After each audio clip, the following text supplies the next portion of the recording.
యేసుక్రీస్తు వారి పుణ్యనామమున ఈ ప్రార్థన మనము అడిగి వేడుకొనిచున్నాము తండ్రి. ఆమేన్ ఆమేన్. అందరు కూర్చున్నామండి. దేవాది దేవుని యొక్క మహాకృప మనందరి పట్ల ఉంది కనుక దేవుడు మనకి ఇంత చక్కటి అవకాశాన్ని అనుగ్రహించాడు. సైతం ఇప్పుడు కూడా మీకు చెప్పేది మీరు వినేది అద్భుతమైన విషయం ఏంటంటే, మీరు మందిరంలో కూర్చున్నప్పుడు మీ పక్కన కుర్చీలు ఖాళీగా ఉన్నా, పక్కన మీరు ప్రతి వారం వచ్చేవాడు ఒకవేళ ఎవరు రాకపోయినా ఎందుకు రాలేదు అనేది వాక్యం వినేటప్పుడు మీ మనసులో ఉండకూడదు. ఫస్ట్ రాలేదు అనే తర్వాత చూద్దాం. కానీ మీ మనసు ఏమవుతుందంటే ఎందుకు రాలేదు ఎందుకు రాలేదు ఎందుకు రాలేదు మీ మనసు వాక్యం మీద ఉండదు. దేని మీద ఉంటుంది? రాని వారి మీద ఉంటుంది. అంటే అలా ఉండటం వల్ల నీ ఆత్మకు ఏమాత్రం కూడా ఉపయోగము లేదు. కాబట్టి పక్కన ఎవరున్నారు ఎవరు రాలేదు అనే ఆలోచన మానేసి కేవలం దేవుని వాక్యం మీద మనం ధ్యాస పడదాం. వచ్చే వారం నుంచి మన మందిరానికి నీవు పెట్టాలనుకుంటున్నాను. దానికి కట్టుబడి ఉండే వాళ్ళే దేవుడి ఆశీర్వాదాన్ని పొందుకుంటారు. అది కూడా చెప్పేస్తున్నాను. ఇప్పుడు చెప్పనది వచ్చే వారం చెప్తాను. ఎందుకంటే వచ్చే వారం మీకు భోజనం ఉన్నాయి కాబట్టి అంత లేట్ అయినా పర్లేదు కాబట్టి అప్పుడు చెబితే మీకు బాగా అర్థమవుతుంది. ఇప్పుడైతే చెప్పిన విషయాన్ని వచ్చే వారం చెప్తాను. మన మందిరంలో ఉన్న ప్రతి ఒక్కరూ కూడా ఆ పెట్టిన నియమాన్ని పాటించాలి. ఎందుకంటే ఒక సభ్యత్వం తీసుకున్నారు మీరు. సంఘాలు ఉంటాయి. ఆ సంఘాల్లో సభ్యత్వం తీసుకున్నవారు ఆ సంఘంలో ఏ రూల్ అయితే రాశారో ఆ రూల్ ఏం చేయాలి? పాటించాలి. పాటించకపోతే వాళ్ళకి కొన్ని వర్తించవు. ఆ సంఘం నుంచి వచ్చేవి వర్తించవు. అలాగే మన యొక్క జీవము గల దేవుని సంఘంలో కూడా ఒక నియమం ఉంటుంది. ప్రస్తుతానికి అయితే మన వాళ్ళు చాలా మంది ఆ నియమాన్ని పాటించట్లేదు. కాబట్టి అదొక బయట కూడా రాయించేస్తారు, ఫెయిట్ ఉంటుంది. మీకు ఎప్పుడు గుర్తుండిపోవాలన్నమాట. కాబట్టి అదేదో వచ్చేవారు చెప్తారు, దాని గురించి ఆలోచించకండి. ఇప్పుడు వాక్యం మీద వెళ్ళిపోతుంది. ఎందుకంటే మీకు పోయిన వారం ఒక విషయాన్ని చెప్పాలి. ఒక 3 వ్యక్తులు పరిచయం చేశారు. మీరు టకటగా చెప్తే నేను టకటగా వాక్యాన్ని ముందుకు తీసుకెళ్తాను.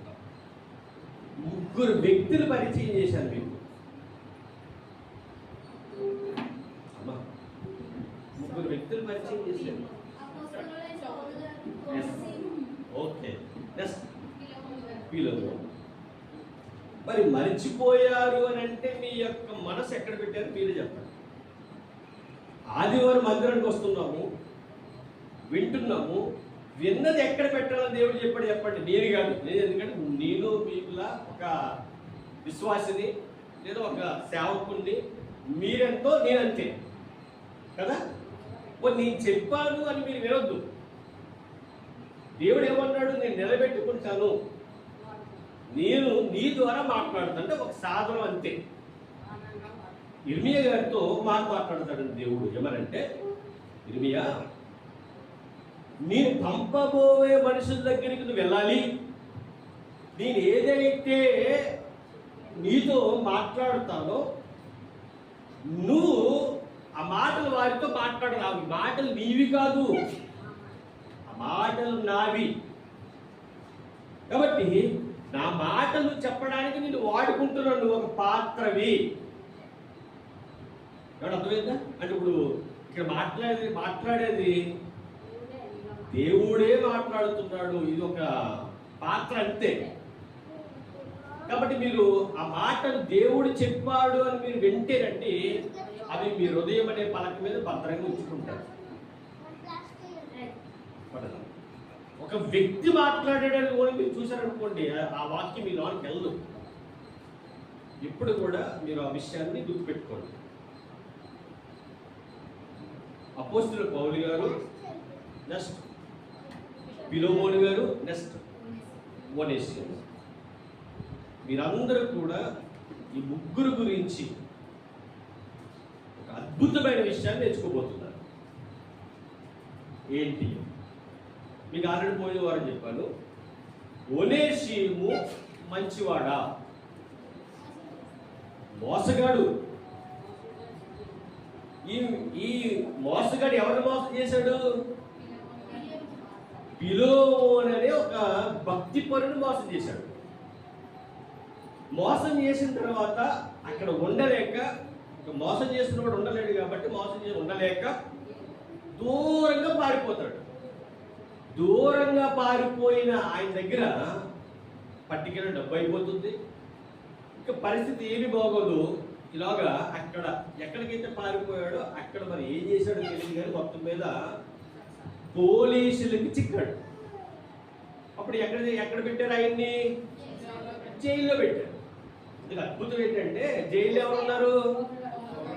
పౌలు గారు ఉన్నారు. ఇప్పుడు పౌలు గారి దగ్గరికి వెళ్ళాడు. జైల్లో ఉన్నప్పుడు మొత్తం వాళ్ళు వీళ్ళు ఏమన్నారంటే, ఇది ఒక ఆయన ఉన్నాడు జైల్లో మనలాగే ఖైదీ అయినా ఈయన మంచి మాటలు చెప్తున్నాడు. చెడ్డవాళ్ళు కూడా మాటలు వింటే ఏమవుతారట? మారిపోతారు. అంటే ఎప్పుడు కూడా చెడ్డవాళ్ళు కించపరిచే హక్కు మనకి లేదండి. ఎందుకంటే ఏదో ఒక టైంలో ఏదో ఒక దేవుడి వాక్యం ద్వారా వాళ్ళకి వినబడితే వాళ్ళు ఏమవుతారు? మారుతారు. అంటే మార్పు అనేది వాళ్ళలో వస్తుంది గ్యారంటీగా. ఎందుకంటే ఈ వాక్యము చాలా విలువైనది. ఎందుకనగా దేవుని వాక్యము సజీవమై బలము గలదై రెండొచ్చులు గల ఎటువంటి ఖడ్గము కంటెను వాడిగా ఉండి నీ ప్రాణాత్మలను, కీళ్లను, మూలుగులను విభజించినంత మట్టుకు దూరుచు నీ హృదయం యొక్క చెడ్డ తలంపులన్నిటినీ కూడా శోధించి మంచి మార్గములోనికి నడిపించేది ఈ జీవము గల దేవుని వాక్యము. ఈ వాక్యము జుంటి తేనె దారుల కన్నా మధురమైన వాక్యం. ఇలాంటి వాక్యం మనం వింటున్నాం కాబట్టి మనం ఎప్పుడు ఎలా ఉంటారట? ఆనందంగా, సంతోషముగా. నిజమండి. నీకు ఇంటికాడ ఎన్నో బాధ ఉంటే ఉండొచ్చు, ఇంటికాడ ఎన్నో సమస్యలు ఉంటే ఉండొచ్చు, కానీ దేవుని మందిరములో నువ్వు ఎలా ఉండాలంట? సంతోషం, ఆనందం. ఏమండి, ఆసాబు గారు కీర్తన రాస్తారు. ఆయన రాసి చాలా ఉన్నాయి అనుకోండి. అదొకటి అధ్యాయము ఒక లైన్ చూపించి నేను పాటలోకి వెళ్ళిపోతాను. అది చదువుతుంటేనంటే చాలా ఆనందం వేస్తుంది. 81వ కీర్తన, కీర్తన గ్రంథము 81వ అధ్యాయము ప్రారంభ వచనం. మనకు బలమైయున్న దేవునికి ఆనందగానము చేయుడి. యాకోబు దేవుణ్ణి బట్టి ఉత్సాహధ్వని చేయుడి. దేవునికి మహిమ కలుగును గాక. ఏమన్నాడండి ఇక్కడ? ఈ మాట మైండ్ ఉండిపోవాలి. అంటే ఇలాంటివి ఎప్పుడైతే మన మైండ్లో మన రోజులో పెట్టుకున్నామో మనకి ధైర్యం వస్తుంది. మనిషికి ఏం కాదు చెప్పండి? ధైర్యం. ఈరోజు ధైర్యం లేక చాలా మంది ఏమైపోతున్నారు చెప్పంటారా? మానసిక రోగులు అయిపోతున్నారు. ఏ రోగులు అయిపోతున్నారంటే? మానసిక రోగులు. ఈ మానసిక రోగులు బాగుపడాలంటే వాళ్ళకి ఏ మందు పంపాలి? మెడిసిన్ పనిచేయదండి. మెడిసిన్ వల్ల సైడ్ ఎఫెక్ట్స్ వస్తున్నాయి, అవును కదా? ఈ మానసిక రోగికి మెడిసిన్ కాదు కావాల్సింది, వాక్యం అనే మందు. ఆ మందే మనకిస్తున్నాడు. రాసాబు గారు ఏమంటున్నాడు తెలుసా? మనము బలమైయున్న దేవుని. ఖచ్చితంగా చెప్పాడు ఇక్కడ. బలమైయున్న దేవుడు ఎవరు? బలమైయున్న దేవుడు ఎవరండి? మరి ఆయన గురించి గొప్పగా చెప్పలేకర్లేదా? ఇప్పుడు మన బలమైన దేవుని గురించి చెప్పడానికి వేరే వారి దేవుళ్ళని తీసుకొని చూపించాలా? అవసరం ఉందా అసలు? వాళ్ళ గురించి మాట్లాడే పనే లేదు. ఇంకా బాగా చెప్పాలంటే డిబేట్లు చేసే పనే లేదు. ఇప్పుడు విషయం చెప్తున్నానండి, డిబేట్ చేస్తున్నారు, ఎక్కువ ఎవరు మాట ఉచ్చరిస్తారు అక్కడ? మనం పూజించిన వారి గురించి ఎక్కువ మాట్లాడతాం. ఆ మాటల్లో ఏం మాట్లాడతాం? వారి గురించి తప్పుగా మాట్లాడతాం. ఈరోజు గొడవలు అవే. అసలు మీరు ఆ గొడవే ఎత్తుకోకుండా నువ్వు నమ్ముకున్న దేవుడు జీవముగల దేవుడు కనుక, నువ్వు నమ్ముకున్న దేవుడు గొప్ప దేవుడు కనుక నీ దేవుడు నువ్వు గొప్పగా పరిచయం చేయొచ్చు కదా. ఈరోజు అన్యుల దగ్గర పాపులర్ అవ్వాలని, ఎవరి దగ్గర పాపులర్ ఎక్కడ కావాలి? మనం దేవుడు ఇష్టపడాలి మనల్ని. మనుషులనే నువ్వు గొప్పడురా అంటే అది గొప్పతనం కాదు. సోషల్ మీడియాలో కొన్ని పరిగెడుతున్నాయండి. ఇతర దేవుళ్ళని ఏమనొద్దు, నీ దేవుడు గొప్ప. అవును, చెప్పుకో గొప్పగా. మరి అలాగని చెప్పేసి వాళ్ళు ఏం అనకూడదని చెప్పేసి వాళ్ళతో కలిసిపోవచ్చా? దేవుడు కలిసిపోమని చెప్పాడా బైబిల్లో? ఇలా చెప్తే వాళ్ళు దూరం అయిపోతారు కాబట్టి అలా చెప్పకూడదా? ఎవరు చెప్పాడు? నువ్వు మనుష్యుని ఆత్మతో బోధిస్తున్నావు కనుక నువ్వు ఎవరు దూరం చేసుకోరంటున్నావు? బంధువులు. అలాగే దూరం చేసుకున్న దేవుడు చెప్పలే, కలవద్దు అన్నాడు. కలవడం వేరు, దూరం చేసుకోవడం వేరు. ఇక్కడ మనుషుల విషయాలు ఎలా ఉన్నాయంటే అండి, ఇప్పుడు అన్యులకు కూడా వాళ్ళకి నచ్చినట్టుగా చెప్పారనుకోండి, వాడిని ఎత్తేస్తారు. ఎందుకని వాళ్ళకి నచ్చింది చెప్పారు కనుక. ఇప్పుడు వాళ్ళకి నచ్చింది చెప్పాలా, దేవుడు చెప్పమని చెప్పాలా? ఇర్మియా గారు అదే అన్నాడు, నీకు నచ్చినట్టు చెప్పడం కాదు నాయన, నేను ఏదైతే చెప్పాలో అది చెప్పు. విషయం చెప్పంటారంటే, ఇర్మియా గారు దేవుడు చెప్పిందే చెప్పాడు కనుక ఆయన ఏమొచ్చినా చెప్పంటారా? పోదంలో సన్మానాలు, తర్వాత పెద్ద పెద్ద కప్పులు, యంగ్ అండ్ డైనమిక్ స్పీకర్ అని బిరుదు, ఇవి వచ్చాయా? ఇవి వచ్చి చెప్పంటారంటే రాళ్ళతో కొట్టారు, దవడ మీద కొట్టారు, బురదలో గుంటలు పడేశారు. ఏం చెప్తే? దేవుడి మాట చెప్తే. ఇప్పుడు అన్యులు నిన్ను పైకెత్తుతున్నారంటే నువ్వు ఎవడ మాట చెప్తున్నావు? గుర్తుపెట్టుకోండి, ఇది జ్ఞానము గలవారు జ్ఞానము కలిగిన మాటలే మాట్లాడగలరు.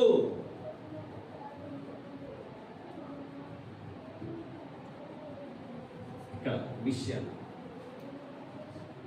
ఆసాపు గారు చెప్పే మాట ఏంటంటే, మనము బలము అయి ఉన్నా లేదా మనకు బలమై ఉన్నా దేవునికి ఆనందగానము చేయుడి.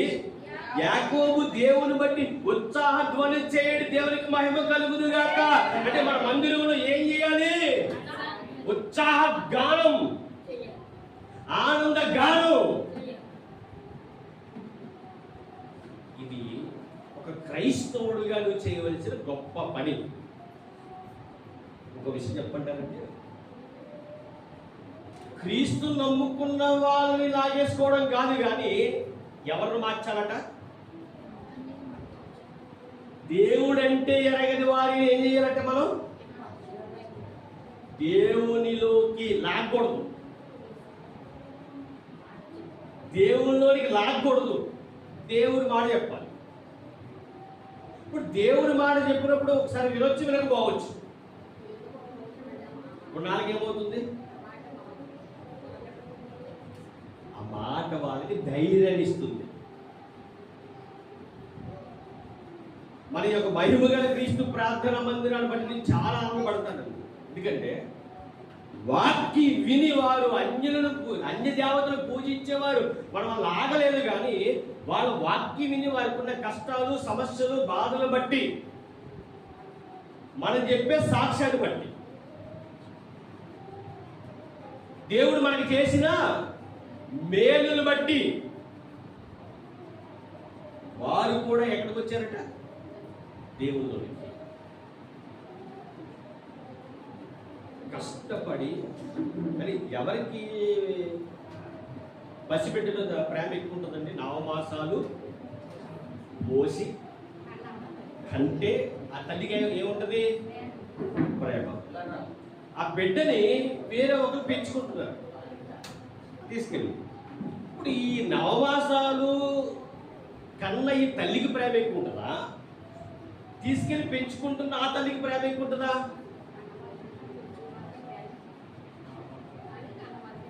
కన్నవారికే ప్రేమ ఎక్కువ. వాళ్ళకి మళ్ళీ పిల్లలు పుడితే ఈ బిడ్డ మీద ప్రేమ ఏమవుతుంది?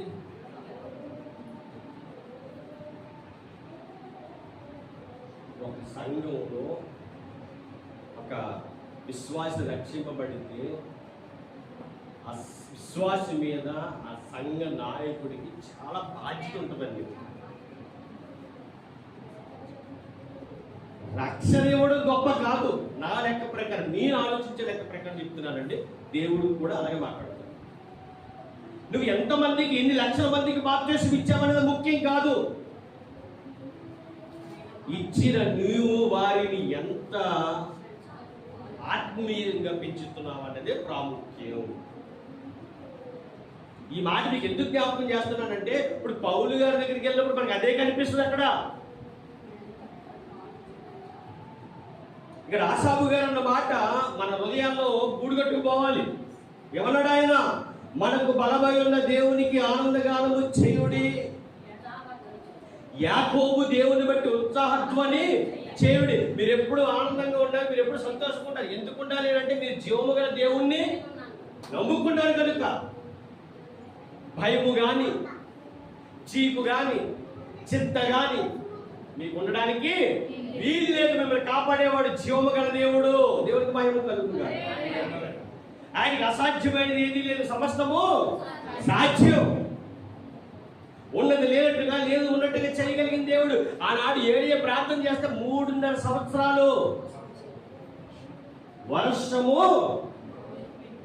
కురవలే. మళ్ళీ ఏలియా ప్రార్థన చేయగా వర్షం కురిసింది. మోసే ప్రార్థన చేయగా ఎర్ర సముద్రం 2 పాయలుగా, మళ్ళా ప్రార్థన చేయగా ఎర్ర సముద్రం మళ్ళీ. నీళ్లు లేని టైంలో దేవుడు ఈ బండతో మాట్లాడంటే మాట్లాడితే ఏమొచ్చాయి? నీళ్ళు వచ్చాయి. మరో చోట కొట్టమంటే నీళ్ళు వచ్చాయి. అంటే ఇవన్నీ అసాధ్యమైన కార్యాలు. నీ బండ నుంచి నీళ్ళు రావడం ఏంటండి? ఎర్ర సముద్రం 2 పాయలు అవడం ఏంటండి? ఇంకా అద్భుతమైన విషయం చెప్పంటారా? ఆకాశము నుంచి మన్నా.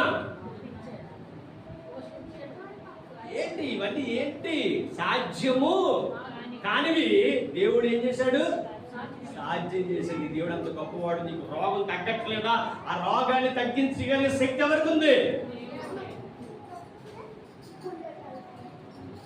ఇప్పుడు ఎవరో పాస్టర్ గారు అంటుపోలితో పిల్లలు పుడతారా అని చెప్పి చెప్పాడట. పిల్లలు పుడతారా అంటుపోలి అంటుకోండి. ఇప్పుడు వాక్యం ఎవరు చెప్పట్లేదు. ఇంకా అంటుపోలికి వెళ్తే పిల్లలు ఎలా పుడతారని చెప్పేసి ఇంకొకటి మళ్ళీ మొదలెట్టి ఏంటి వాళ్ళకి వాళ్ళు దెబ్బలాడు. ఇప్పుడు దేవుడికి దెబ్బలాడి పెట్టారు. నాకు కూడా అర్థమైందండి. పాపులర్ అవ్వాలంటే ఆ ఇద్దరు ఫోటోలు పెట్టేసి ఒక అరగంట మాట్లాడేసి యూట్యూబ్లో పెట్టేస్తే ఎంతమంది చేస్తారంటే ఇంకా అవసరమా? పెట్టలేమో మనకు లేదా? సెల్ లేదా? మనకు దూరం లేదా? మనం మాట్లాడలేవా? పాపులర్ కాదు, కావాల్సింది ఏం కావాలి? దేవుడికి నచ్చిన బిడ్డగా. నేను రోజు వాక్యం చెప్తాను కదండి, తెల్లవారుజామున లేకపోతే 6, 7 ఇంకొచ్చి మొత్తం వాక్యం చెప్తాను. ఎవడో వారం లేక కాబట్టి ఏం పెట్టాడంటే సోషల్ మీడియాలో పాపులర్ అయిపోవాలని, ఫేమస్ అయిపోవాలని సోషల్ మీడియా పిచ్చి పట్టుకుందని పెట్టాడు. నేను ఎవరు ప్రార్థన చేశానంటే, తండ్రి మొత్తం ఇది మళ్ళీ పట్టబడతాడన్నమాట మీకు, మొత్తం మీద ఈ ఆత్మ రక్షింపబడతా అయితేనే అని అనుకున్నాను. ఎందుకంటే మళ్ళీ ఎవడైతే తింటాడో వాడే మారిపోతాడు. మళ్ళీ దేవునికి భయం కలుగుతుంది, అస్సలు భయపడవలసిన పని లేదు. అంటే ఒక విషయం చెప్తున్నా, దేవుడి గురించి ఎప్పుడైతే మనం ముందుకు కొనసాగుతాం, మనల్ని ఏదో రకంగా లాగేయాలని అపవాది గారి ప్లానింగ్ అండి. ఏమండి ఆల్రెడీ మనం బలమైన దేవుణ్ణి ఏం చేద్దాం, మనం కలిగి ఉందాము, ఆనందముతో సంతోషంతో పాటలు పాడుకుందాం. ఇప్పుడు ఇదే ఆనందంతో ఇదే సంతోషంతో ఎక్కడికి వెళ్ళాలి? ఫిలోమోను పత్రిక ఇంటికి కాదు, అప్పుడు ఇంటికి పంపు, ఫిలోమోను పత్రిక వెళ్ళాలి. ఇక్కడ బాగా ఆత్మీయంగా ఆహారం పెట్టి మీకు అప్పుడు కడుపు నుండి ఈరోజు భోజనం పెట్టిస్తారండి. ఫిలోమోను పత్రిక అందులో వచ్చండి, ఒకటి అధ్యాయం ఉంటుంది, 198వ పేజీ నెంబర్ పక్కన ఉంటుంది. ఫిలోమోను గారు రాసిన పత్రిక. ఇక్కడ ఆల్రెడీ ముగ్గురు వ్యక్తులు మీకు పరిచయం చేశారు కదండి. ముగ్గురు వ్యక్తులు పౌలు గారు, అలాగే ఫిలోమోను గారు, అలాగే ఒనేసిము గారు. ఈ ఒనేసిము గారిని మొత్తం మీద పౌలు గారి మాటలు విన్నాడండి. పౌలు గారి మాటలు అంటే పౌలు గారి సొంత మాటలు కాదండి, దేవుని వాక్యం.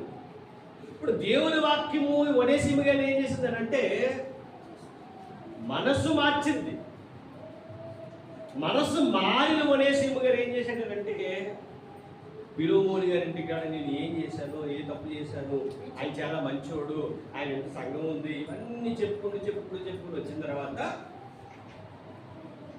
పౌలు గారు ఫిలోమోనుకి లెటర్ రాసుకుంటూ వచ్చాడు. అది మీకు పోయిన వాళ్ళని చెప్పారు, 7వ వచనం వరకు చెప్పుకొచ్చారు. ఇప్పుడు 8వ వచనం ఏమంటున్నాడు పౌలు గారు? ఫిలోమోను గారికి లెటర్ రాస్తున్నాడు అంటే మీరు గుర్తుపెట్టుకోండి. ఎవరు రాస్తున్నాడు పౌలు గారు లెటరు? ఫిలోమోను అనే ఒక వ్యక్తికి రాస్తున్నాడు. ఎవరి గురించి రాస్తున్నాడు? ఒనేసిము అనే వ్యక్తి గురించి రాస్తున్నాడు. రాసుకుంటూ వచ్చిన తర్వాత 8వ వచనంలో ఒక మాట అంటున్నాడు. మాట చూద్దాం. కావున యుక్తమైన దాని గురించి నీకు ఆజ్ఞాపించుటకు క్రీస్తునందు నాకు బహుధైర్యము కలిగి ఉన్నను వృద్ధుడను, ఇప్పుడు క్రీస్తు యేసు ఖైదీనై ఉన్న పౌలును నేను ప్రేమను బట్టి వేడుకునుట మరి మంచిదనుకుని నా బంధకములలో నేను కలిగిన నా కుమారుడకు ఒనేసిము కోసము నిన్ను వేడుకునుచున్నాను అంటే వేడుకోవడం అంటే దాన్ని ఏమంటారంటే పర్యభాషలో బతిమాలడం. పౌలు గారంత గొప్ప ఆయన ఎవరు బతిమాలుతున్నాడండి? ఫిలోమోను గారు. నేను అంటాను, నువ్వు ఏ స్థాయికి వెళ్ళావు అన్నది ముఖ్యం కాదు. ఏ స్థాయిలో ఉన్నా నీ దగ్గర ఉన్న వాళ్ళందరినీ ఇప్పుడు ఒకేలాగా చూడవలసిన జ్ఞానం నీకు ఉండాలి. ఆ జ్ఞానం లేనప్పుడు నువ్వు ఎంత తిరిగినా నువ్వు ఎలాంటి వాడో తెలుసా? గర్వం వచ్చిన వాడితో సమానం. దానికి ఉన్న మీరందరూ కూడా ఏదో ఒక రోజు దేవుడు ఉన్నతమైన స్థాయిలో పెడతాడండి, గ్యారంటీగా. ఉన్నతమైన స్థాయిలో దేవుడు పెట్టినప్పుడు మీ కళ్ళు ఎక్కడ ఉండాలి? కిందే ఉండాలి. అందరినీ సమానంగానే చూడాలి, అందరినీ గొప్పగానే చూడాలి, అందరితో కలిసిపోవాలి. మళ్ళీ అందరి దగ్గర ఒకరు అనుకుంటారేమో కాదు క్రైస్తవులు. నేను అంటాను, నువ్వు క్రీస్తు నమ్ముకున్న తర్వాత, ఆయన బోధ వింటున్న తర్వాత, ఆయన శరీరాన్ని తింటున్న తర్వాత, ఆయన రక్తాన్ని తాగుతున్న తర్వాత నువ్వు లోకస్తులతో కలవడానికి వీల్లేదు. నువ్వు లోకస్తులతో ఎక్కడికి బయటకు వెళ్ళడానికి కూడా వీల్లేదు. ఎందుకు? ప్రత్యేకింపబడిన వాడు, ప్రత్యేకింపబడిన దాను. అంటే ఎక్కడికనంటే పెళ్ళిళ్ళు కట్టంటే బాగా కాదు. పెళ్ళిళ్ళ గురించి మాట్లాడతలేదండి, పెళ్ళిళ్ళ గురించి కట్టని చెప్పట్లేదు. కొన్ని ఉంటాయి, వాటి దగ్గరికి వెళ్ళకూడదు. ఏమండి ఇక్కడ ఈయన అనే మాట ఏంటంటే బతిమాలుతున్నాడట ఫిలోమోను గారు. ఏమని బతిమాలుతున్నాడంటే చూడండి ఎంత జాగ్రత్తగా చెప్తాడు ఇక్కడ. ఎన్నో వచ్చిన 11 వచ్చిన అతడు మునుపు ఎవరు అతడు నీకు మునుపు అంటే ఎవరు? ఓడేసేము. ఎవరికి పనికిరాని వాడిగా ఉన్నాడట? ఫిలోమోనుకి. చూడండి ఈ మాట మీకు ఒక గొప్ప విషయం తెలియజేస్తుంది. ఎందుకంటే మనం ఎవరిని ఏమీ అనకూడదు అన్న విషయాన్ని ఇక్కడ దేవుడు తెలియజేస్తాడండి. అంటే అవతల వాడు ఎలాంటి వాడైనా, నేను ఒక పొరపాటు మాట మనం మాట్లాడాను ఒకరితో. ఏంటంటే అతడు మంచివాడు కాదు, అతడు బాగా దారుణంగా తిరుగుతాడు. తర్వాత చాలా బాధేసింది నాకు. ఎందుకంటే మాట అనే హక్కు మనకు లేదు. ఆ మాట అనేసేది కానీ మనసులో దేవుడు పరిశుద్ధాత్ముడు ఎందుకన్నావు? నిజమండి, దేవుడు పరిశుద్ధాత్ముడు మనం ఏమైనా పొరపాటుగా మాట్లాడితే మనల్ని ఏం చేస్తాడు తెలుసా? గద్దిస్తాడు. నువ్వు ఆ మాట అన్న వాడిని నువ్వే వెళ్ళి వాడితో వాక్యం చెప్పొచ్చుగా, మంచి మాటలు చెప్పొచ్చుగా. ఏదో ఒక రోజు విత్తిన విత్తనం ఏమవుతుంది? ఫలిస్తానిగా. ఎందుకు మాట్లాడలేదు? ఎందుకు నువ్వు ఆ మాట అన్నావు? ఎందుకు ఆ మాట అన్నావు?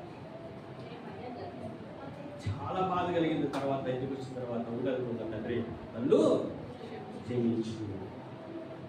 ఏంటి ఇన్ని చెబుతున్నా నా నోటముడు కూడా ఏదో ఒక పొరపాటు మాట వస్తుంది గ్యారంటీగా. కానీ ఆ మాట గ్రహించాలి, గ్రహించి దేవుని ఎదుటి క్షమాపణ చెప్పాలి.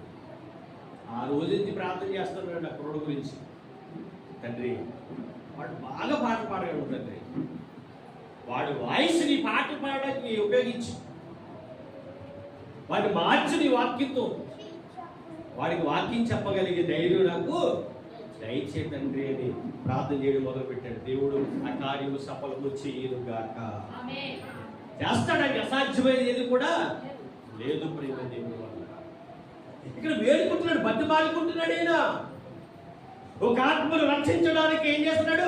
బతిమాలుతున్నాడు.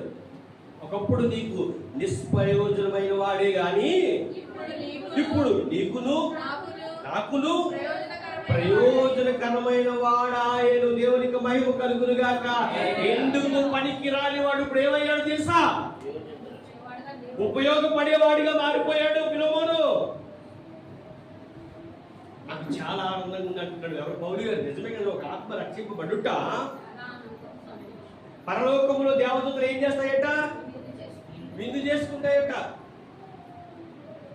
ఇక్కడ ఈయన కూడా విందు చేసుకుంటాడు, ఫలావులతో కాదు. మనం విందు అనుకుంటే ఫలావు అనుకుంటున్నా, ఫలావులతో కాదు. మరొక వ్యక్తికి పంచుకుంటూ ఆనందంతో రాస్తున్నాడు. ఇదిగో ఫిలోమోను ఒకప్పుడు పనికిరాని వాడిగా నేను మోసం చేసిన వాడిగా ఉన్నాడు ఈ ఒనేసిము. కానీ ఈరోజు నీకు ఉపయోగపడతాడు, నాకు ఉపయోగపడేవాడిగా మారిపోయాడయా, మంచివాడిగా మారాడయా, వాక్యంతో కడగబడ్డాడయా. ఒకప్పుడు చీకటిలో ఉండేవాడయా, ఇప్పుడు వెలుగులోకి వచ్చాడయా అని ఒనేసిము గురించి ఎంత గొప్పగా మాట్లాడుతున్నాడు. మీ గురించి, నా గురించి, మన అందరి గురించి దేవుడు అలాగే మాట్లాడతాడు. తర్వాత ఏమంటున్నాడంటే, నా ప్రాణము వంటి వాడైనా అతనిని నీ యొద్దకు తిరిగి పంపి ఉన్నాను. నేను సువార్త కొరకు బంధకములో ఉండగా నీకు ప్రతిగా అతడు నాకు పరిచారము చేయ నిమిత్తము నా యొద్ద అతన్ని ఉంచుకునవలనని ఉంటిది గాని నీ ఉపకారము బలవంతము చేతనటువంటి కాక స్వేచ్ఛాపూర్వకముగా ఉండవలనని నీ సమ్మతి లేక ఏమీ చేయుటకు నాకు ఇష్టము లేదు. ఒక విషయం, ఇదిగో ఫిలోమోను, నేను బంధకులో ఉన్నాను అంటే చెరసాలలో ఉన్నాడండి. చెరసాలలో సువార్త ప్రకటించడం సులువా కష్టమా? కష్టం, చాలా కష్టమైన పని. అయితే అంత కష్టమైన పనిలో, కష్టమైన విధానంలో కూడా దేవుడే పౌలు గారు ఏం చేస్తున్నాడు? స్వార్థ ప్రకటిస్తున్నాడు. నిందలు వస్తాయి, అవమానాలు వస్తాయి, కానీ నువ్వు ఎవరిని విడవకూడదట? దేవుణ్ణి విడవకూడదు. ఇదిగో ఫిలెమోను, నేనున్నప్పుడు ఇబ్బంది పరిస్థితుల్లో, నేను పడుతున్న కష్టంలో, ఇదిగో నాకు పరిచారం చేయుటకు నువ్వు రావాలి లెక్క అయితే. ఎందుకంటే ఫిలెమోనుని కూడా రక్షించింది ఎవరు? అపోస్తలుడు పౌలు గారు. అంటే చూడండి, ఇక్కడ ఎప్పుడో ఇచ్చాడు బాప్తిస్మం, కానీ ఫిలెమోను గురించి ఇన్ని విషయాలు తెలుసుకుంటున్నాడండి. రక్షింపబడిన వాడు, రక్షణ తీసుకున్నవాడు అలా ఉన్నాడా, లేకపోతే ఏమైనా మారాడా? అంటే ఒక సేవకుడికి ఉండవలసిన లక్షణం ఏంటి చెప్పంటారా? ఏమండి, బాప్తిస్మం ఇవ్వడం గొప్ప కాదండి. మళ్ళీ చెప్తున్నాను మీకు, బాప్తిస్మం ఇచ్చిన తర్వాత వాళ్ళు ఎలా బ్రతుకుతున్నారు అన్నదే ముఖ్యం. వాళ్ళు ఒకవేళ నువ్వు వెళ్ళి వాళ్ళకి వాక్యం చెప్పకపోతే, ఒకవేళ వాళ్ళకి ప్రార్థన చేయకపోతే, వాళ్ళు మళ్ళీ, ఎందుకంటే లోకమంతా పాపంతో ఉంది కాబట్టి మళ్ళీ వాళ్ళ లోకంలో కలిసిపోయే అవకాశం ఉంది. వాళ్ళు కలిసిపోతే, ఒకవేళ నువ్వు చెబుతూ ఉన్నప్పుడు వాళ్ళు లోకాశ్రమం పోయి కలిసిపోయారనుకో, నీకు సంబంధం లేదు. కానీ నువ్వు వెళ్లకుండా, వాళ్ళకి వాక్యం చెప్పకుండా, వాళ్ళ గురించి ప్రార్థన చేయకుండా, వాళ్ళు పట్టించుకోకుండా ఒకవేళ నువ్వు ఉంటే, వాళ్ళ లోకంలో కలిసిపోతే దానికి జవాబుదారి ఎవరు? సంఘ నాయకుడు. అందుకని ఇంత బాధ్యత మీరు తీసుకుంటున్నాం. మీకు ఒకటే శిక్ష, కానీ సేవకుడికి మిమ్మల్ని ఒకవేళ మీరు తప్పు చేశారనుకోండి, ఏమంటే మీకు పైన వెళ్తారట, పొయ్యి మీద అట్లా దాన్ని ఏమంటారు, అదే మన అంచు మూకుల్లో పెడతారు మిమ్మల్ని తప్పు చేస్తే, పాత్ర వెళ్తే మమ్మల్ని ఏం చేస్తారట? పొయ్యిలో పెట్టేస్తారు. మీకు అర్థమవుతుందా? అంటే సేవకుడికి అలాంటి శిక్షలు ఉంటాయి కాబట్టి చాలా జాగ్రత్తగా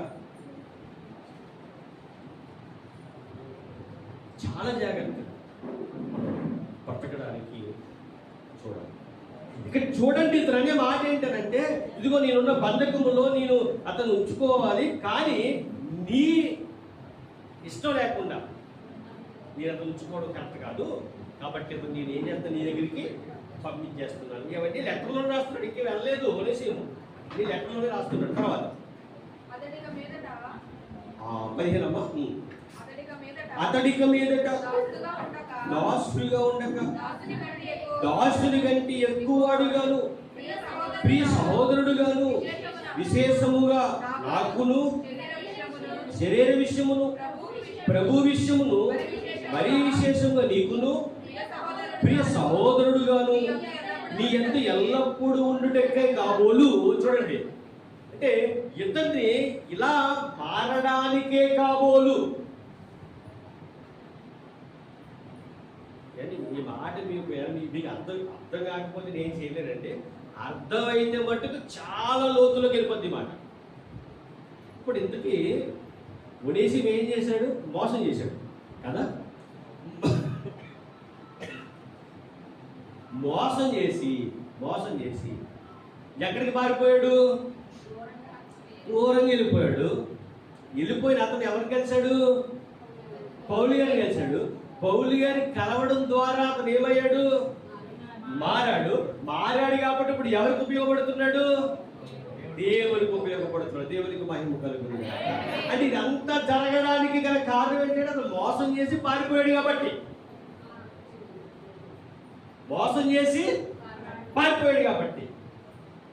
పౌలు గారు అదే ఉద్దేశంతో చెప్తున్నాడు. అక్కడ ఎవరితో? ఫిలెమోనుతో. ఏమని చెప్పంటారా? చూడండి, జాగ్రత్తగా వినండి. అర్థం కాకపోతే నన్ను మళ్ళీ పక్కన అడగడు. ఇప్పుడు ఈ మాట మీ అందరికీ అర్థం కావాలి, ఓకేనా? మీ అందరికీ అర్థం కావాలి. చాలా జాగ్రత్తగా న్యాయకంలో ఉన్న వారికి మాట అర్థం వచ్చిందమ్మా? వినబడుతుందా? రైట్. ఏంటంటే 16 వచ్చు. 16 వచ్చు. అతడిక మీద దాసుడుగా ఉండక, అంటే ఒకప్పుడు ఎలా ఉండేవాడు అక్కడ ఫిలెమోను దగ్గర? అంటే పనివాడిగా ఉండేవాడు. చాలా జాగ్రత్తగా పనివాడిగా ఉండేవాడు. దాసుడుగా ఉండక దాసుని కంటే మరి ఎక్కువవాడుగాను, ప్రియ సహోదరుడుగాను, విశేషముగా నాకును శరీర విషయమును, ప్రభు విషయమును, మరీ విశేషముగా నీకును ప్రియ సహోదరుడుగాను నీ యొద్ద ఎల్లప్పుడూ ఉండుటకే కాబోలు. అంటే ఇదంతా జరగడానికి కారణం ఏంటంటే ఎప్పుడు ఎల్లప్పుడూ. ఇప్పుడు మీకు 10,000 రూపాయల డబ్బులు వచ్చినా సరే వెళ్ళకూడదు, బయటికి వెళ్ళకూడదు, వాక్యం వినబడుతుంటే వెళ్ళకూడదు, వాక్యం మీద దృష్టి పెట్టాలి.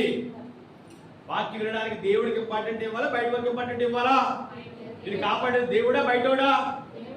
మరి ఎందుకు బయట పోతున్నారు? ఎందుకు బయట పోవాలి? వాక్యానికి విలువ ఉందా లేదా? మీ జీవితంలో మీ కుటుంబంలో ఆశీర్వదించబడాలంటే ముందు మీరు ఇవ్వాల్సిన ఇంపార్టెంట్ ఎవరికో తెలుసా? దేవుడికి ఇవ్వాలి. ఆ ఇస్తేనే మీ యొక్క కుటుంబాలు ఆశీర్వదించబడతాయి. ఇవ్వకపోతే కుటుంబాలు నాశనం అయిపోతాయి. శాపం కాదు, విషయం చెప్తున్నా.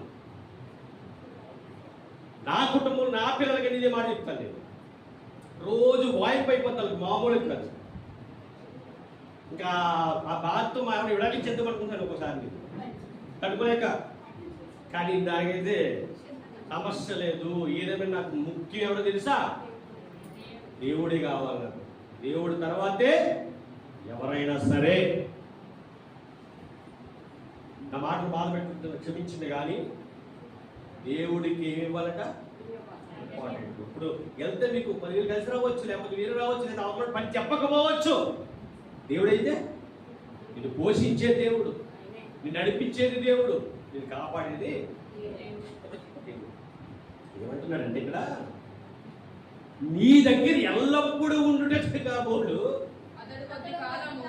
అతడు కొద్ది కాలము నిన్ను ఎడబాసి ఉండేను. అంటే నీకు దూరం అయ్యాడంటే కారణం ఏంటో తెలుసా? ఎల్లప్పుడూ నీ దగ్గర. ఎలాగా? చెడ్డవాడిగా కాదు నీ దగ్గర ఉండేది. ఇప్పుడు ఎలా ఉంటాడు? మంచివాడిగా ఉండుటకు నీకు కొంతకాలం ఏమయ్యాడు?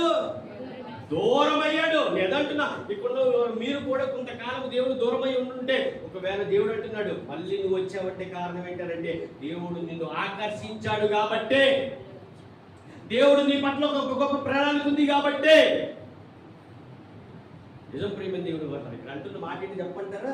పిలువోంది అంటున్న మాట. పిలువోండు, నువ్వు తప్పుగా అర్థం చేసుకోకు. నిన్ను మోసం చేశాడు కదా నీ ఒనేసిము, నువ్వు ఖర్చు పెట్టుకోకు. ఒనేసిము నువ్వేం అనకు. ఒనేసిము ఎల్లప్పుడూ నీ దగ్గర ఉండడానికేనయ్యా. మోసం చేసిన దగ్గరికి వచ్చాడు. ఇప్పుడు వచ్చిన వాడు దేవుడు ఏం చేశాడంటే నా దగ్గర పంపి, డైరెక్ట్గా పంపి తన మనసును మార్చాడు, వాక్యాన్ని తెలుసుకున్నాడు. నీ ప్రేమ గొప్పదని నాకు చెప్పాడు, నీ గురించి గొప్పగా చెప్పాడు.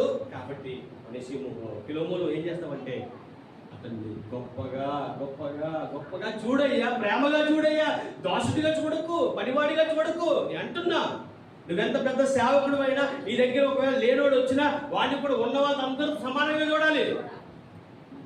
ఒక నీకు డబ్బులు బాగా ఇస్తున్నాడని చెప్పేసి పక్కన కూర్చోబెట్టుకుని, డబ్బులు ఏమిటని చెప్పి దూరంగా కూర్చోబెట్టుకుని, ఇది సేవ కాదు. సేవ అనేది అందరితో సమానంగా ఉండేది, అందరినీ ఒకేలా చూసుకుంది.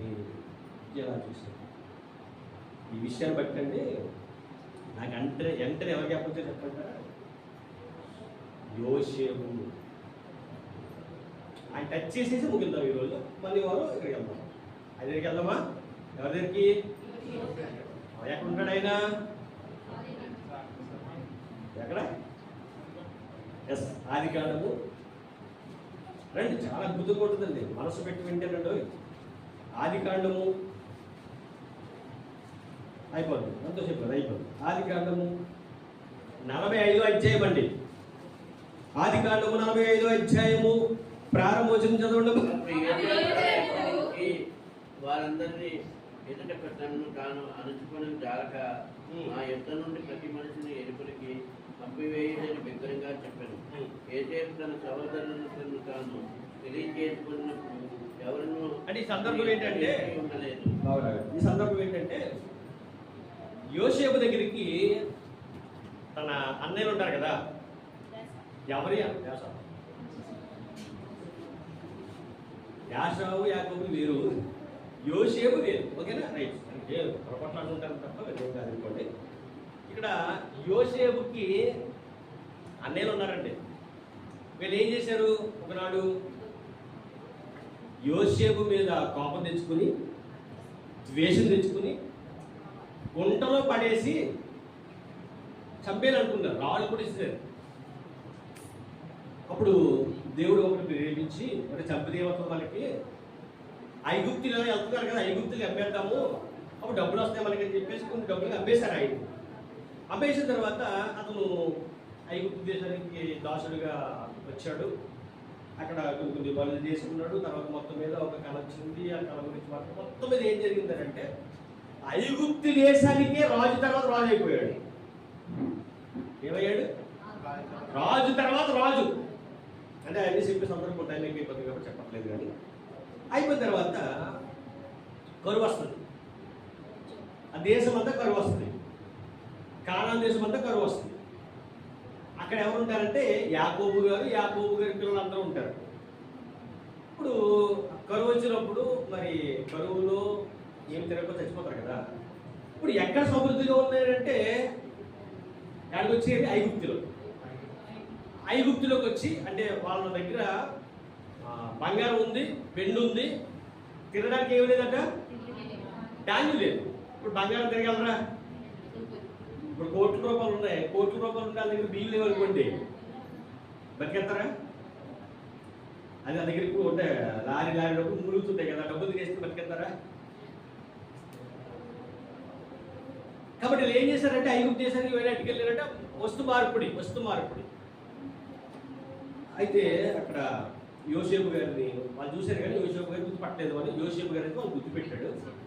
గుర్తుపట్టిన తర్వాత ఇక్కడ మ్యాటర్ ఏంటంటే యోసేపుని గోతులు వేసి చంపేయాలనుకున్న వాళ్ళు కదా వీళ్ళు. ఇప్పుడు ఏమనుకోలేదు, వాళ్ళే దొరికారా.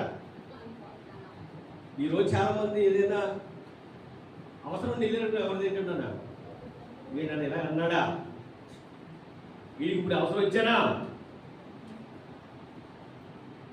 దేవుని నమ్ముకున్న వాడి నోట మాట రాకూడదు. వస్తే వాడు ఎవడో చెప్పంటారా? అలా అనుకునేది యోసేపు. ఎంత ఆనందపడిపోయాడు, ఎంత సంతోషపడిపోయాడు. అలా వస్తాడు, డబ్బులు ఇచ్చిన తర్వాత వాళ్ళకి బాగా ఎక్కువ దాన్ని ఇచ్చి పంపిస్తాడు.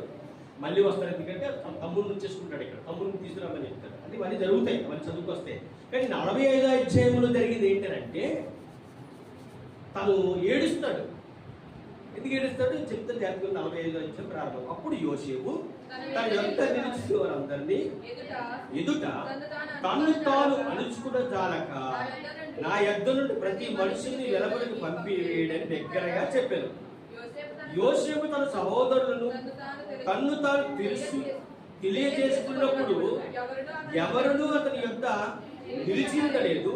అతడు ఎలియెత్తి అడవగా ఐగుప్తులో ఫరో ఇంటి వారు విని. అప్పుడు యోసేపు నేను యోసేపును అని వాళ్ళు చెప్తున్నాడు. ఎవరికి? అన్నయ్య చెప్తున్నాడట. అది చెప్పండి, పని ఉందండి, ఇంకా లోటు ఉందా? ఈయన సమృద్ధిగా ఉన్నాడు. ఈయనకి ఏ లోటు లేదు ఈయనకి. కానీ రక్త సంబంధం అంటే ఆయనకి అంత ప్రేమ. దేవుని కలిగి ఉన్నవాడికి ప్రేమ ఎక్కువ ఉంటుందండి. నిజం చెప్తున్నా. దేవుని కలిగినప్పుడు తల్లా తండ్రా ఎవడో లేడు. నా బతుకు బాగుంది కాబట్టి నేను ఎలా ఉన్నాను, నా భార్య ఎలా ఉంది, నా కుర్రోడు ఎలా ఉన్నాడు, వాడు ఎక్కడ చదవాలి, వాడు ఎక్కడ చదివించాలి, వాడు ఎంత బాగా నిలబెట్టుకోవాలి తప్ప నిన్ను కన్నా నీ ముసలు ఏమయ్యారో అసలు ఆలోచిస్తున్నావా? అబ్బాయి ఇది లేదు. ఇప్పుడు ఎవరు చూడాలి? బాగా నా కొడుకుని చూసుకోవాలి, కూతురు చూసుకోవాలి, ఇలా భవిష్యత్తు బాగుండాలి. మరి నీకు భవిష్యత్తు ఇచ్చిన పని ఏంటారా బాబా? అబ్బాయి ముసలు అయిపోయి కదా, ముసలు ఎక్కడ అడిగారట, మూల పాడేరట. ఈ టైంలో ముసలోళ్ళకి ఎవరు అవసరం అయిపోయి చెప్పండి? మీరు ఎవరు చూడండి, మీ ముసలోళ్ళు పిల్లలు అవసరం అండి, కొడుకు అవసరం, కూతురు అవసరం. ఇప్పుడు ఈ టైంలో ఒంటరిగా వదిలేసి వాళ్ళని నీ సావు నువ్వు సావు. నాకు భార్య ఉంది, నాకు కొడుకున్నాడు, నాకు కూతురు ఉంది, నేను పెంచుకోవాలి కదా మేము. ఏడిసో నేను కన్న వాళ్ళు చూసుకుంటుందంటే నువ్వు దేవుడు ఏం గౌరవించినట్టు అసలు చెప్పండి సార్.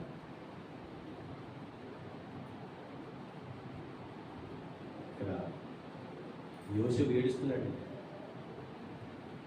అన్నయ్యలు మీరు భయపడకండి, మీరు నాకు అన్యాయం చేశారని చెప్పేసి నేను మీకు అన్యాయం అయితే చేయను. ఎంత గొప్ప మాట మాట్లాడుతాడంటే ఇక్కడ ఈ మాటలు విన్నప్పుడు అనిపిస్తుంది నాకు నా జీవితంలో జరిగే కూడా జ్ఞాపకం వస్తూ ఉంటాయి. ఎంత మనం చదివే కదా, ఇదిగో ఇందు నిమిత్తం ఎల్లప్పుడూ నీ దగ్గర ఉండడికే కాబోలు కొంతకాలం నిన్ను విడిచిపోయాను అన్నాడు అక్కడ పౌలు గారు. ఇక్కడ యోసేపు అనే మాట కూడా నా గుండెలు చీల్చేసిందండి. నేను పడిన బాధలు, నీ పడిన కష్టాలు, నాకు వచ్చిన సమస్యలు, ఇవన్నీ ఎప్పుడు జ్ఞాపకం వస్తాయి ఈ మాట చదువుతూ ఉంటే. ఎవరైనా చెప్పంటారు ఇక్కడ 5వ వచనం. అయినను నేను ఇక్కడికి వచ్చినట్లు మీరు నన్ను అమ్మివేసినందుకు దుఃఖపడకుడి, అది మీకు సంతాపము పుట్టినీకు అంటే భయం వేసేస్తుంది. ఇదిగో ఒకప్పుడు ఈయన మనం గోతులేసేసాం కదా, కొట్టేసాం కదా, ఇప్పుడు ఏం చేసేస్తాడో, ఇప్పుడు రాజు కదా, మనకి ఎవరైనా శిక్ష చేస్తాడేమో భయం వేస్తుంది వాళ్ళకి. ఇవన్నీ గుర్తెరిగాడు యోసేపు. అరే బాబు మీరేం భయపడకండిరా, ఇప్పుడు నాకు ఒక వాదం ఉందని, నేను రాజునని మిమ్మల్ని ఏమి చేయను, నేను ఒక విషయం, ఒక సీక్రెట్ చెప్తే మీరు గుర్తుపెట్టుకోండి అంటున్నాడు వాళ్ళతో. ఏంటో చూడండి. ప్రాణరక్షణ కొరకు దేవుడు మీకు ముందుగా నన్ను పంపేను. దేవునికి మహిమ కలుగును గాక. ఇది దేవుని ప్రేమ అంటే. ఈ ప్రేమ ఈరోజు ఎవరు చెప్పండి? నా తల్లి మోసం చేసింది, తండ్రి మోసం చేసింది, అన్నయ్య మోసం చేశాడు, కొడుకు మోసం చేశాడు, ఇదిగో వచ్చి విశ్వాసం మోసం చేశాడు అని క్షమించకండి. ఇదా ఓలా? ఇలా మన సంఘం ఎప్పటికీ ఉండడానికి వీలు లేదు. మీలోంచి ప్రేమ పొల్లి పారాలి తప్ప ఎవరి మీద కక్షలు పెట్టుకోవద్దు. ఆ కక్ష నీకు అనారోగ్యం తెప్పిస్తుంది తప్ప దానివల్ల ఉపయోగం ఏమీ కూడా ఉండదు. ఒరే బాబు భయపడకండిరా బాబు, మీరు నన్ను నమ్మేశారు కరెక్టే, నన్ను బాధ పెట్టారు కరెక్టే, కానీ ఇది మీరు అనుకుంటే జరగలేదురా బాబు. దేవుడు రక్షణ మన అందరికీ బతికించడానికి మీకంటే ముందుగా నన్ను అంటే ఒక మార్గం కావాలి కదా, ఆ మార్గం మీరు అయ్యారంతే. బాధపడండి. ఈ మాటలు గుర్తుకొచ్చినప్పుడు, ఈ మాటలు చదువుతున్నప్పుడు నాకు అనిపించింది, ఒకప్పుడు నేను అప్పులు పాలైపోయినప్పుడు నన్ను ఎవడు పట్టించుకోలేదు, తల్లి పట్టించుకోలేదు, తండ్రి పట్టించుకోలేదు, మేనత పట్టించుకోలేదు, అప్పుడు ఎవడు పట్టించుకోలేదు. కానీ నా దేవుడు నన్ను పట్టించుకున్నాడు. ఇప్పుడు నేను ధైర్యంగా చెప్పగలుగుతున్నాను. వాళ్ళని వాళ్ళు ఎప్పుడు ఏమనడానికి సరిపోండి, ఎందుకంటే వాళ్ళే పట్టించుకుంటే దేవుడు నాకు జ్ఞాపకం ఉంటాడా? వాళ్ళే నాకు అన్ని ఇచ్చేది దేవుడు నాకు జ్ఞాపకం ఉంటాడా? ఉండడు. అదే అంటున్నా, ఈ రోజు నేను ఇంత గొప్ప స్థితికి రావడానికి కారణం ఏంటంటే ఆ రోజు వాళ్ళు ఎవరు నన్ను పట్టించుకోలేదు కాబట్టి. నేను ధనాన్ని దాచేసుకున్నానని ఒక ఆలోచన వాళ్ళకు ఉండేది. నేను అప్పుడు పాలు అయిపోతే లేదు మా మేనత్ అనేదట ఈటికి లక్షలు దాచేసుకున్నాడు ఎక్కడో లోన. దాన్ని ఏదంటారు? మొక్కుడా? ఏంటి చెప్పండి? మొక్కేసేసినట్టు మొక్కు. అంటే మొక్కులు వేసినోడు ఏమన్నా బాధపడతాడా? ఎందుకంటే డబ్బులు పక్కన ఉంటే ఇప్పుడు ధైర్యంగా ఉంటాడు కదా. మరి ఎందుకు సూపర్ వచ్చేసింది నాకు? డబ్బులు తీసుకోవచ్చు కదా అప్పుడు. అంటే మా మేనతను తెచ్చిపరచట్లేదన్నా నేను, ఎందుకంటే మమ్మల్ని పెంచింది ఆవిడ. మా నాన్నగారు అప్పుడు కాలేజ్ తిరుగుతుంటే అటు ఇటు వెళ్ళిపోతుంటే ఏ దారి లేక మేము బయటపడిపోతే ఎక్కడ తాతాను ఇల్లు ఉంటే మా నాన్న తాగేసి లేకపోతే ఏదో చేసి మొత్తం డబ్బులు తెచ్చేవాడు ఇంటికి. అప్పట్లో మీ తాతాను ఉండేది మా ఇల్లు. అప్పుడు మా మేనత్త మమ్మల్ని అందరినీ తీసుకొచ్చి పెంచింది. మీకు ఇంత పెద్దవాళ్ళు అవడానికి కారణం మా మేనత్తే. కానీ ఆ టైంలో దేవుడు వారి చేత ఏ సహాయాన్ని కూడా పంపించలేదు. ఇంకా అద్భుతమైన విషయం ఏంటంటే అప్పుడు ఎంతో డబ్బులు ఇవ్వాల్సి ఉంటే ఇంకా అర్థం ఇంటికి వచ్చి అరే నాకు డబ్బులు ఇవ్వాలి కదా అని అడిగేదాన్ని. అది కూడా ఆ తప్పు కాదు, దేవుడు నాకు ఏమిచ్చిన పరీక్ష పెట్టండి. అంటే ఆ రోజు అలా జరిగి ఉండకపోతే ఈ రోజు ఇంత గొప్ప వాక్యాన్ని ప్రకటించేవాడిని కాదు. ఏది జరిగినా మన మంచికి. కానీ ఈరోజు చాలా మందికి మంచిగా ఉండాలని వాళ్ళకి ప్రార్థన చేయడం అని చేస్తూ ఉంటాం. నీ వచ్చిన తర్వాత వాళ్ళు తిట్టుకుంటూ ఉంటారు. అది నాకు ఆశీర్వాదము, దేవుడికి మహిమ కలుగునుగా. నా చెవికి వినబడుతూ ఉంటే ఇంకో మణికంట సరిపోడు కదా, మణికంట చనిపోతే కూడా చాలా తిట్లు తిట్టాడు. అది నాకేంటి ఆశీర్వాదకరం. నీ ఆడి గురించి ఎప్పుడు ప్రార్థన చేసేవాడు. వాడు బాగుండాలి, వాడిని దేవుడిని నడిపించాలి అనే గొప్ప ఆలోచన ఉండేది. మా టైం అయిపోయింది, మనం ఏం చేయలేదు.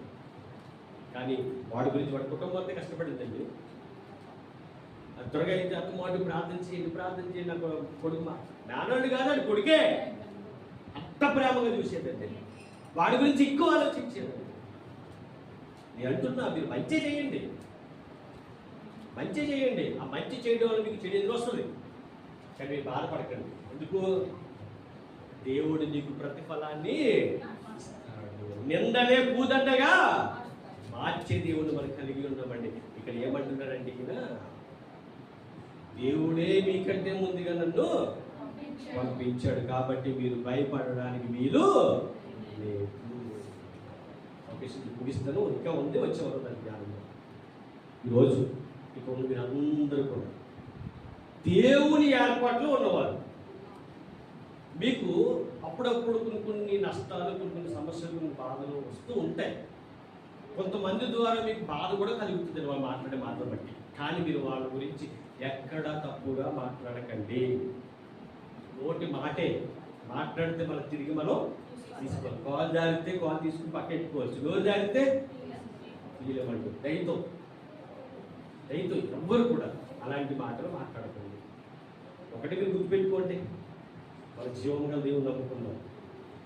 మనం చెడు అనేది అస్సలు చేయకూడదు, చెడు తలంపులు మనలో ఉండకూడదు. కేవలం ప్రార్థన పూర్తిగా అనేకుల కొరకు ప్రార్థించేవారిగా అందరూ ఉండండి. ప్రస్తుతానికి ఇబ్బందులు ఉన్నా, కష్టం ఉన్నా, రోగాలు ఉన్నా, సమస్యలున్నా, నిందలు వచ్చినా దేవుడు వాటన్నిటిని తప్పించి ఇది ఒక ఆనందకరమైన వాడిగా దేవుడు చెయ్యనుగాక. ఎందుకు చెప్పంటారా? మనము బలము కలిగిన దేవుణ్ణి కలిగి ఉన్నారు. దేవుని మహిమ కలిగినగాక ప్రార్థన చేసుకుంటాం. ప్రార్థన. పరలోకమందున్న మీ పరిశుద్ధ శ్రేష్ఠ ఘనమైన నామమున స్తుతులు స్తోత్రములు దేవా, ఇంతవరకు మీరు కాపాడిన విధానం బట్టి వందనములు తండ్రి. మీరు మాతో మాట్లాడారయ్యా, మీ మాటలు ఉన్నతంగా ఉంటాయి తండ్రి. మీ మాటలు ఒకటి బలపరిస్తాయి తండ్రి, మీ మాటలు ధైర్యపరిస్తాయి తండ్రి. ఇదిగో నాయన, ఈరోజు ఇంత ఆనందంగా సంతోషంగా ఉన్నామంటే బలమైన దేవుని మీకు కలిగి ఉన్నాము కనుక తండ్రి. ఇదిగో ఈ యొక్క సన్నిధిలో మేము ఆనందంగా ఉండగలిగామంటే, ధైర్యంగా ఉండగలిగామంటే కేవలం నువ్వే తండ్రి. నీవే మాతో మాట్లాడుతున్నావు, ప్రతిసారి కూడా మాతో మాట్లాడుతున్నావు. ఎంత గొప్ప ప్రేమ చూపిస్తున్నావు తండ్రి. ఈ ప్రేమ అందరి మీద చూపిస్తున్నది మీకు స్తుతులు స్తోత్రములు చెల్లిస్తుంది. ఇంతవరకు తండ్రి మీరు మా అందరితో మాట్లాడినారు కనుక ఈ మాటలను నీ పిల్లలతో విని వదిలేసేవారిగా కాకుండా చిన్న మాట ప్రకారం బతికే జీవితం ప్రతి ఒక్కరికి డైరెక్ట్ చేయండి. మా కొరకు త్వరలో రాని యేసుక్రీస్తు వరకు తినాము ఈ ప్రార్థన మనం వేడుకొలుచున్నాము తండ్రి. ఆమేన్, ఆమేన్.